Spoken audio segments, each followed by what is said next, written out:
Leo kiukweli nimekuja na masikitiko sana sana sana. Ilikuwa ni siku ya Jumapili. Kiukweli ndugu zanguni, tulipewa kichapo cha umbwa koko kutoka kwa polisi. Kiukweli tulipigwa. Ni sawa, kanisa letu la Ufufuo na Uzima wamefunga, lakini baada ya kufunga siku ya Jumapili watu waliweza kukusanyika, maana kuna waumini wengine ambao huwa hawafiki mara kwa mara, au walikuwa hawana taarifa, walikuwa waamini kama kanisa limefungwa. Hivyo basi tukawa tumekusanyika kanisani. Sasa watu wakiwa wamekusanyika, watu ambao ni wa imani moja, tukaona si vema tuweze kutoka hivi maeneo ya kanisani bila kumuomba Mungu. Basi mmoja akaanzisha pambio kidogo. Sio kwamba tulikuwa tunafanya ibada, ila tulikuwa tupo nje, tukawa tunaimba mapambio kwa ajili ya kufanya maombi kwa ufupi, na baadaye tuweze kutawanyika kwenda nyumbani. Baada ya hapo kiukweli tulichezea kichapo cha umbakoko. Polisi walifika, kiukweli walitupiga sana. Sasa nashindwa kuelewa ni kwa nini watu tunakuwa hatuna uhuru. Hii ni nchi yetu sisi sote. Ni Watanzania, tunaongea lugha moja, lugha ya Kiswahili. Lakini manyanyaso kiukweli tuliyoyapata Ufufuo na Uzima, kiukweli tunajiona kama kwenye nchi kama ni wakimbizi. Tunajiona kwenye nchi hii kama sisi ni wafungwa, kwa sababu tumenyimwa haki ya kuabudu. Yaani sio kwamba tulifanya ibada, tulikusanyika kwa ajili ya kupeana taarifa kwamba jamani, kanisa limefungwa, mpaka pale tutakapotangaza tena kwamba kanisa limefunguliwa, ndipo baada ya hapo tutaanza kukusanyika kwa ajili ya kumwabudu Mungu. Kiukweli baada ya hapo kiukweli tulipigwa sana ndugu zanguni wa Tanzania. Tulipigwa kisa tu, sio tulikuwa tunafanya uhalifu, sio kwamba tulikuwa tunaleta vurugu, sio kwamba tulikuwa tunakunywa pombe, sio kwamba tulikuwa tunauza madawa ya kulevya, sio kwamba tulikuwa tunavuta bangi, sio kwamba tulikuwa tunavuta sigara. Kiukweli inaumiza sana. Kwa nini tunafanyiwa hivi? Nashindwa kuelewa ni kwa nini tunafanyiwa hivi. Kukusanyika kwa ajili ya kumuomba Mungu, kwa ajili ya kuabudu. Tumefanya tu maombi ya muda mfupi nje, lakini polisi wakatuambia tutawanyike. Ni kosa gani ambayo tumelifanya sisi waumini wa Ufufuo na Uzima? Ni kosa lipi ambalo ni kubwa sana ambalo linaweza likatunyima haki ya kuabudu? Nashindwa kuelewa ni jinsi gani, nashindwa kuelezea mimi kama mchungaji. Tunaumia. Hii ni nchi yetu sisi sote, ambao tulipewa uhuru, na aliyepigania uhuru sio hawa ambao wapo sasa hivi. Aliyepigania uhuru alikuwa ni Mwalimu Julius Kambarage Nyerere, akatupa uhuru ili Watanzania tuweze kuwa tuna uhuru wa kuabudu, tuwe tuna uhuru wa kujitegemea, tuwe tuna uhuru wa kuijenga nchi yetu. Na ndio maana tumevuka vizingiti mbalimbali. Tulianza kwenye ujamaa mpaka leo tumefika hapa. Nashindwa kuelewa kwa nini sisi wa Tanzania hatupendani. Kwa nini polisi wanatupiga vile? Je, kwa nini wasingeongea tu kwa busara kusema jamani, ondokeni au tawanyikeni? Tulipigwa sana, mabomu wanatupiga, mabomu ya machozi, pana watoto, pana wanawake wajawazito. Lakini tukapigwa kama vile na manyanyaso kama yale. Alafu hapa katika hii kipindi cha uchaguzi, sisi ndo wapiga kula, Sisi ndo tunawapa ridhaa wao. Sisi ndo tunawapa kiburi, wanatamba, wanakuwa na V8, wana magari mazuri. Sisi wapiga kula watu wa hali ya chini. Sisi ndo tunaowapa kula wao. Lakini baada ya hapo huwa wanasahau kabisa kwamba hawa watu ndio waliotupa ridhaa na kutupitisha ili tupiganie haki zao. Lakini baada ya hapo yanakuja ni manyanyaso. Manyanyaso, ndugu zangu ni wa Tanzania. Manyanyaso. Lini tutabadilika? Saa nyingine tunajiona kama tuko huru kwa sababu tuna uwezo wa kutembea, kuongea, tukajiona kama tuko huru. Haya, mimi sasa hivi naenda kukusanyika wapi kwa ajili ya kumwabudu Mungu? Kila mmoja ana imani yake. Kanisa la Ufufuo na Uzima lilikuwepo tangia vipindi vyote, marais kadhaa wamepita. Kwa nini sasa hivi lifungwe? Kosa la mtu mmoja lifanye watu 1000 wakakosa amani ya kuabudu. Kosa la mtu mmoja kweli likafanya watu washindwe kumwabudu Mungu, kumuita Mungu. Sisi wa makanisani ndio tunaokaa saa nyingine kuliombea hata hili taifa. Lakini mwisho wa siku tunafanyiwa vitendo kama hivi. Leo unaweza ukafurahia kanisa la Ufufuo na Uzima kunyimwa haki ya kuabudu pamoja na makanisa kufungiwa. Kesho wataingia msikitini, kesho wataingia kwa Waromani, kesho wataingia kwa Wasabato. Mwisho wa siku wote tutakosa uhuru wa kuabudu. Kila mmoja naye haki ya kuabudu dini anayoitaka. Bwana Yesu asifiwe. Wapendwa wafuatiliaji wa channel hii, kama ni mara yako ya kwanza kuweza kupita katika ukurasa huu, tungependa uweze kushare video zetu, lakini pia uweze kusubscribe, kulike, kushare. Sasa nini sisi watu wa Ufufuo na Uzima tunanyanyasika, tunapigwa, tunateswa kama wanyama, tunapigwa virungu. Watoto wetu, watoto, mimi mtoto wangu amepotea tangia Jumapili ile. Mtoto amekimbia, hajui hata, hajawahi kusikia hata mlio wa bunduki. Baba anasema hiyo ni nini? Mwanangu anakimbia. Watoto wamekusanyika, wamama wajawazito wamekusanyika kanisani, kanisa la Ufufuo na Uzima. Polisi wanatupiga. Nyinyi polisi, nyinyi ni binadamu kama sisi. Hizo silaha zimewekwa kwa ajili ya kupiga adui. Sisi sio maadui zenu jamani.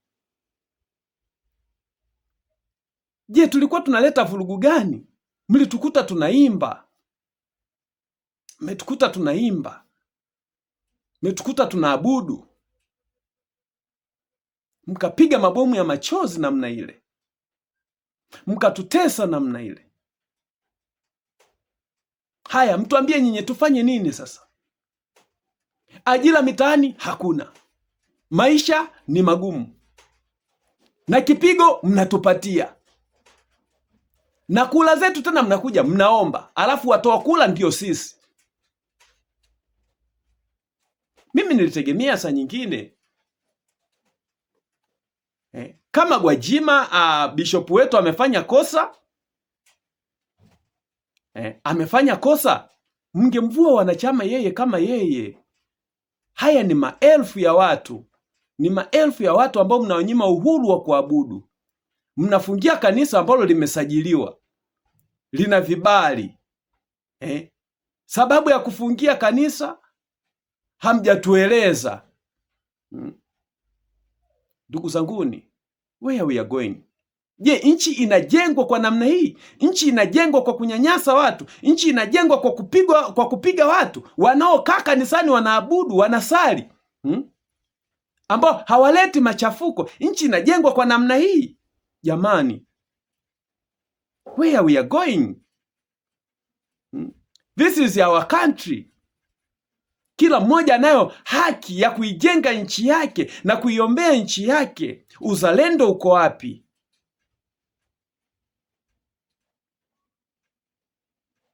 kweli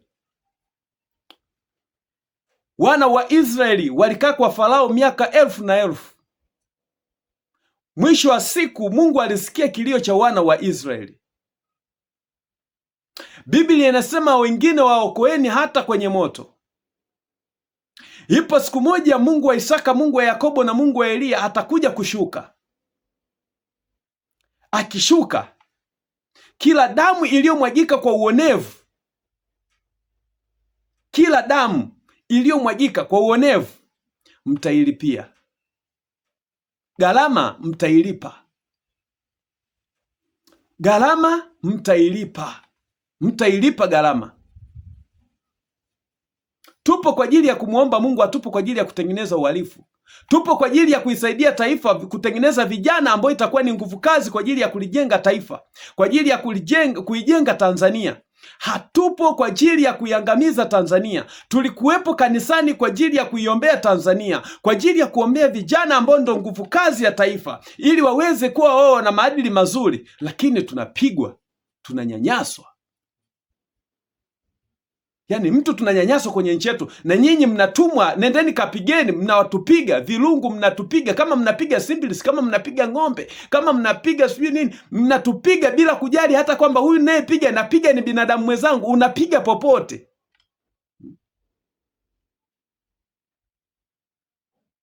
Ndugu zanguni, ipo siku moja Mungu atasikia kilio cha ufufuo na uzima.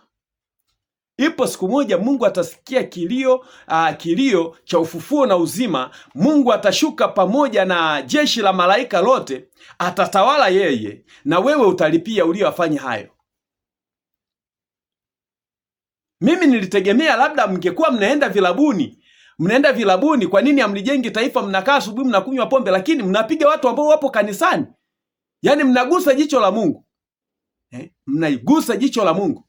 Ndugu zanguni, upo wakati ambao utafika, kila mmoja atalia na kusaga meno. Yaani upo wakati ambao utafika wakati ambao kila mmoja aliyeonea mwenzake na aliyetesa mwenzake atalia na kusaga meno.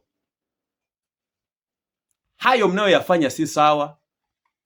Si sawa kabisa. Kufungia kanisa si sawa. Kufungia kanisa si sawa. Kanisa ni mpango wa Mungu kumtafuta mwanadamu. Tunakaa kanisani kwa ajili ya kumtafuta Mungu. Kama ni kosa amefanya mtu mmoja, muonye na kumwadhibu yeye kama yeye personal. Sio kundi la watu. Sisi sio magaidi. Sisi sio kikundi cha kitapeli. Sisi tupo kwa ajili ya kumuomba Mungu, kuliombea taifa, kuiombea Tanzania iweze kuwa na maadili mazuri. Mwisho wa siku mnatupiga, mnatuumiza, mnatunyanyasa. Tunamwambia afande, ndugu yangu, tumekusanyika tu kidogo, tumeona watu wamekusanyika, tukaona kukusanyika hivi sio vizuri. Ngoja tufanye maombi kidogo. Tunafanya maombi kidogo, tunasali, alafu tunatawanyika. Baada ya hapo tunatawanyika. Lakini mwisho wa siku tuliambulia kipigo, tuliambulia mateso, tuliambulia manyanyaso. Tulilia na wengine wakakamatwa wakawekwa lock up. Watu ambao walikuwa wanamuomba Mungu, ambao sio wahalifu, sio wavuta bangi, sio wauza madawa ya kulevya. Wapo kanisani wanamuomba Mungu, wanakuombea. Hata wewe uliyepata kiburi cha kushika kirungu na kuanza kumpiga mtu, wanakuombea hata wewe. Wanamuombea mpaka rais aliyeko madarakani, wabunge pamoja na mawaziri. Wanawaombea hao. Lakini mwisho wa siku ndo hao mnawapiga, ndo hao mnawanyanyasa. Halafu ndo hao mnakuja baadaye tunaomba kula zenu. Tunaomba kula zenu. Wabunge mtarudi mtasema tunaomba kula zenu. Madiwani mtarudi mtasema tunaomba kula zenu. Lakini hamkumbuki kama mlikuwa mnatunyanyasa kwenye utawala wakati tumewapa madaraka. Mlikuwa mnatunyanyasa, mlikuwa tunapigwa, tulikuwa tunanyanyasika, tulikuwa tunanyimwa uhuru wa kuabudu. Mwisho wa siku mtarudi mtasema tunaomba kula zenu. Kweli tutawapa kula. Yaani mimi mmenipiga vilungu, mmeninyanyasa. Nikiwa kanisani namuomba Mungu, alafu baadaye tena unarudi unasema naomba kula yako ya ndio. Hivi nitakupa kweli? Nitakupa kweli? Nitakupa kula kabisa? Wewe mbunge ambao umekaa kabisa, umeangalia kabisa kanisa la askofu la Bishop Josephat Gwajima, unarudi unasema naomba kula zenu, ukitegemea kweli tutakupa kula kweli? Na manyanyaso yote haya ambayo mnatupatia, alafu nategemea baadaye nitakupa kula? Kula yangu kikweli siwezi kutoa. Ni bora nikakaa nisipige kula, anayeshinda ashinde, lakini mimi kula yangu siwezi nikapiga kwa manyanyaso kama haya. Kwa manyanyaso kama haya, kiukweli hicho ni kitu ambacho hakitawezekana kabisa. Hicho ni kitu ambacho hakitawezekana kabisa, ndugu zanguni. Watanzania wenzangu, tusikae kimya tunapoona mambo kama haya. Tunapoona mambo kama haya, kila mmoja atumie nafasi yake na pati yake kufikisha ujumbe. Na pengine haya masuala hata rais mwenyewe pengine hajui, ila ni mtu tu kwa sababu ametoka aliko kurupuka akasema tufanye hivi. Pengine hata rais maskini ya Mungu, saa nyingine nasemaga pengine hata huyu Mama Samia Suluhu Hassan tunamuonea tu saa nyingine. Wanaomwangusha ni hao watu wa huku chini, ndio wanaomwangusha. Kwa sababu haiwezekani kwamba Rais Samia Suluhu, siamini kabisa kwa utashi aliyokuwa nao na akili aliyokuwa nao na weledi wa uongozi uliotukuka aliyokuwa nao, kwamba anaweza karuhusu akasema hivi, nendeni mkafungie mkawapige waumini wa ufufuo na uzima, nendeni mkawapige vilungu. Siamini kabisa. Siamini kabisa. Kwa wewe ndugu yangu ambao unatumia madaraka yako vibaya, utakuja kwetu utasema unaomba kula. Sidhani kama tutakupa kula ndugu yangu. Bora tu urudi mtaani ili tuwe tunahangaika wote. Mifuko iko te, maisha ni magumu. Life it is so very difficult. Ajira hakuna. Saizi hata tunasema labda tutaomba hata vibarua tu labda vya kujenga. Watu hawajengi maana maisha magumu. Hela za kujenga hamna. Hela za kununua bati hakuna. Hela za kununua tofali hakuna. Alafu nategemea tutakupa kula. Sahau kuhusu hilo. Kwa ndugu zanguni wa Tanzania, tusicheke mambo mabaya yanapotokea kwenye taifa. Tunatakiwa tushikamane, tuwe kitu kimoja kupinga manyanyaso, ukatili unaofanywa na baadhi ya viongozi. Leo utacheka kwa sababu kanisa la Ufufuo na Uzima. Kesho utashangaa Wathabato wamepigwa. Kesho utakuta Anglican wamepigwa. Kesho yake utashangaa kanisa fulani limepigwa. Hivyo tukienenda kwa mwenendo kama huu, hatuwezi kulijenga taifa. Asanteni sana. Mimi naitwa mchungaji Ezekiel Semba wa kanisa la Ufufuo na Uzima.